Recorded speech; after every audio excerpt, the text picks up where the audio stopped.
At my brother's wedding, they called me a lowly soldier. My dad smirked and said, "When will a soldier ever afford a cake like this?" The next week, his boss walked into the boardroom and said sharply, "Good morning, Major General Bradley." The room fell dead silent. My father and brother turned pale as ghosts. The mirror in the five-star Grand Elysium Hotel reflected a man that the world of high finance would never recognize. I, William Bradley, stood adjusting a simple black tie. At 37, my face bore the faint lines of sleepless nights spent in bunker-depth server rooms and the rugged tan of Middle Eastern suns. To the Pentagon, I was Major General William Bradley, the ghost of the grid, a cybersecurity genius who had thwarted state-sponsored attacks that could have leveled economies. To my family, however, I was nothing more than a lowly soldier who had failed to live up to the Bradley pedigree. Outside, the air was thick with the scent of lilies and expensive perfume. My younger brother, Brian, was marrying into another tech dynasty. The guest list was a who's who of Silicon Valley and defense contractors. I stepped out of the room, my West Point ring catching the light. I had promised my mother I would be here. It had been 10 years since I last stepped foot in the family estate, 10 years of radio silence from a father who viewed military service as a hobby for those too slow for the boardroom. As I entered the banquet hall, the opulence was staggering. Crystal chandeliers cast a cold, diamond-like glow over 300 guests in bespoke tuxedos. I approached the reception desk. A young woman in a crisp uniform checked the list, her eyes flickering with a mix of confusion and pity. "William Bradley?" she whispered. "Yes. Table 17. "In the back, sir." Table 17. The purgatory table. Tucked behind a large marble pillar near the kitchen doors, where the noise of clattering dishes drowned out the jazz band. I sat down among distant cousins and aging great-aunts who didn't recognize me. Across the room, on a literal pedestal, sat the head table. My father, James Bradley, Tao of Nexar Dynamics, looked like a king on his throne, his salt and pepper hair perfectly coiffed. Beside him, Brian beamed, looking every bit the CFO of a billion-dollar empire. "Is that Will?" I heard a woman at the next table whisper. "The older brother? I heard he's still a sergeant or something. What a waste. With his brains, he could have been running Nexar by now. James must be mortified." The words stung, but I kept my face a mask of military discipline. I wasn't here for accolades. I was here to fulfill a duty. But as the night wore on, the shunning became aggressive. When the champagne toasts began, my father stood up, his voice booming through the speakers. To Brian, James announced, raising a crystal flute, "My son, my legacy. A man who understands that power is built through innovation and wealth. You have made the Bradley name a titan of industry. You are the pride of this family." He didn't look at table 17. Not once. It was as if I was a ghost haunting the back of the room. When the speeches ended, I tried to approach him in the hallway. "Dad," I said, my voice steady, "it's a beautiful ceremony." James turned, his eyes cold as ice. He scanned my simple suit. I hadn't worn my uniform, wanting to stay low-key. "Oh, you're still here, Will? I thought you'd have to head back to the barracks to polish boots or whatever it is you do. Why didn't you wear your costume? Or do they not let lowly soldiers into places like this?" "I'm a major general, Dad. I told you in the emails," I said quietly. He let out a sharp, mocking laugh that drew the attention of nearby guests. "Emails? Well, stop with the delusions. You're a cog in a machine that pays you peanuts. Brian just closed a deal for a new penthouse. You're probably still sharing a room with 5 other men. If you want respect in this family, earn $1 billion. Until then, stay at your table and don't embarrass us." He turned his back on me. Brian followed, giving me a smirk. "Sorry, bro. Some of us move up, some of us just march in place." I stood there, the weight of 10 years of rejection finally settling in my gut. They didn't know. They didn't know that in exactly 7 days, the lowly soldier was going to be the only person standing between Nexar Dynamics and total bankruptcy. I left the wedding early, the cold night air of Virginia hitting my face like a reset button. I didn't go back to a barracks. I drove to a secure apartment near the Pentagon, guarded by 2 plainclothes MPs. The next morning, the ghost returned to his machine. I stepped into the U.S. Army Cyber Command, the atmosphere humming with the tension of 1,000 servers. Every officer I passed snapped to attention, their salutes crisp and filled with genuine reverence. General on deck. I walked into my office. Colonel John, my right-hand man, was waiting with a thick, red-coated folder. Sir, the final audit for Project Helios is complete. Nexra Dynamics is the lead bidder, but we've found discrepancies. I opened the folder. Nexra Dynamics, my father's company, was desperate for this contract. It was a $10 billion deal to overhaul the nation's missile defense grid. But as I scanned the financial reports, my blood ran cold. Brian, as CFO, had been optimizing the budget. There were millions of dollars moved into offshore subsidiaries in Singapore with no clear purpose. They're cutting corners on the encryption protocols to save on server costs, John noted, his voice grim. If we approve this as is, the entire grid could be hacked by a teenager with a high-end laptop.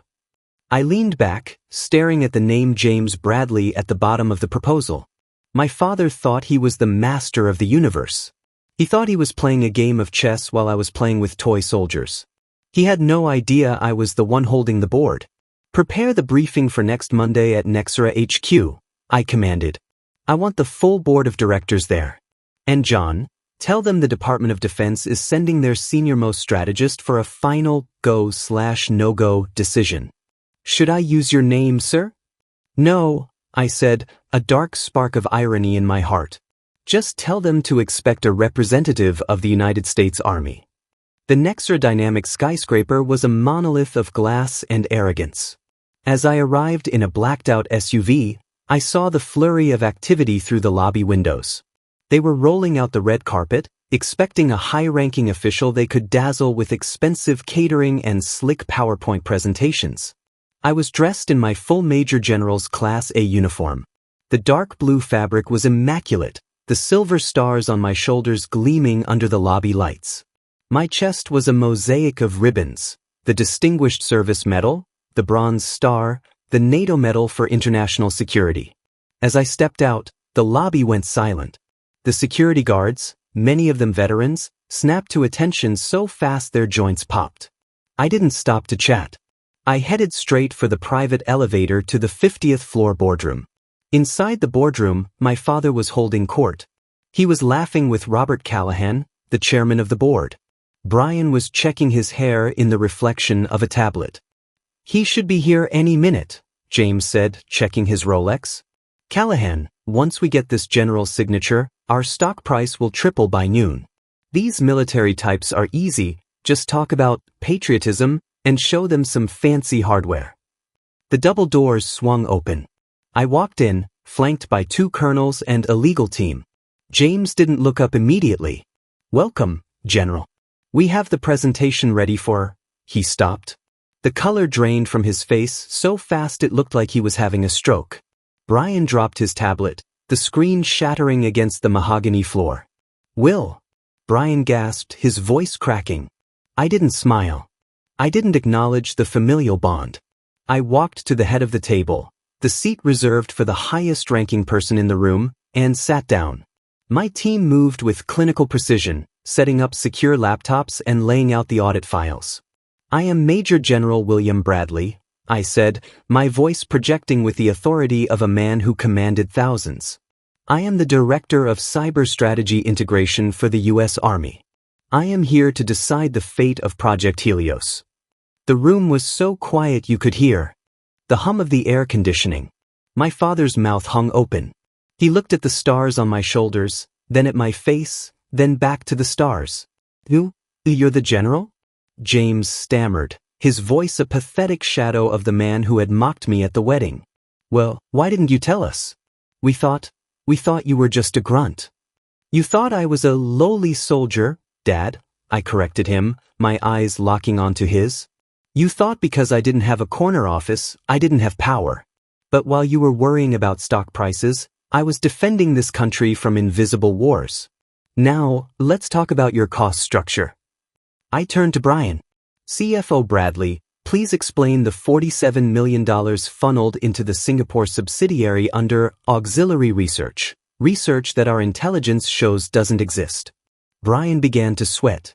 He fumbled with his papers, his hands shaking so violently he couldn't read his own notes. What the general? That was for future-proofing.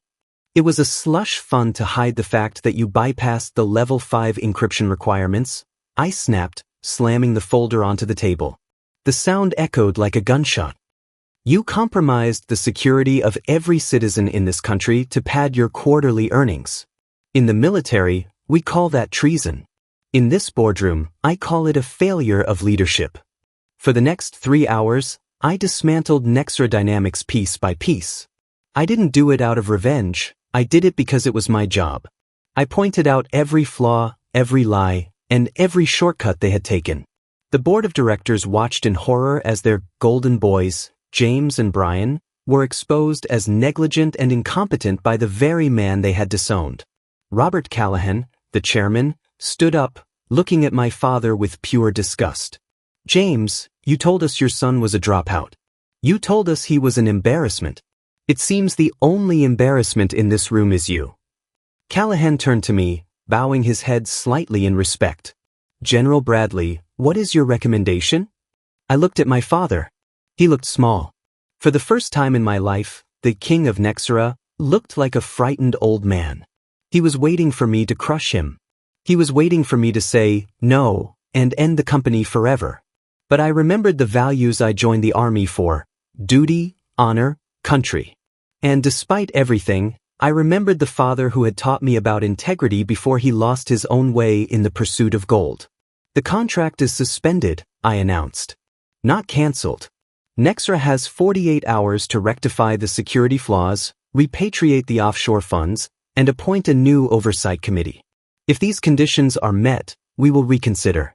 If not, the Department of Justice will be your next meeting. I stood up. And one more thing. I want a new lead on this project. Someone who understands that integrity is not a hobby. Since Brian is clearly occupied with his legal reevaluations, I suggest you find someone with a soul. I walked out of the room. I didn't look back. The fallout was catastrophic for my father's ego, but it was the medicine the family needed. Nexra Dynamics survived, but Brian was demoted, and my father was forced into early retirement by the board. A month later, I was back in my apartment, preparing for a deployment to Germany. There was a knock at the door. I opened it to find my father standing there. He wasn't wearing a bespoke suit. He was wearing an old sweater and jeans. He looked human.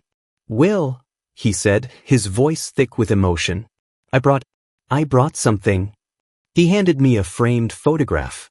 It was the photo I had emailed him 3 years ago, the one of me receiving the NATO medal. He had finally framed it. I'm sorry, he whispered. I spent 10 years looking at the world through a lens of dollar signs. I forgot that the most valuable thing I ever produced wasn't a company. It was a son who had the courage to be better than me. I took the photo. The anger that had fueled me for a decade didn't vanish, but it began to melt. I never wanted your money, Dad, I said. I just wanted you to see me. I see you now, he said, tears welling in his eyes. I see a major general. But more importantly, I see a Bradley who actually kept his word. The following Sunday, for the first time in 11 years, the whole family sat down for dinner at the estate. There were no jazz bands, no crystal chandeliers, and no table 17. Just a mother, a father, 2 brothers, and a simple home-cooked meal. On the mantel in the center of the room sat my NATO medal and my West Point ring. They were no longer costumes or hobbies. They were the pride of the house. I looked at my father and Brian. We still had a long way to go to heal the scars of a decade, but as we toasted with simple water, I realized that sometimes you have to go to war to finally find peace. The lowly soldier had finally come home, and this time, he was the one leading the way.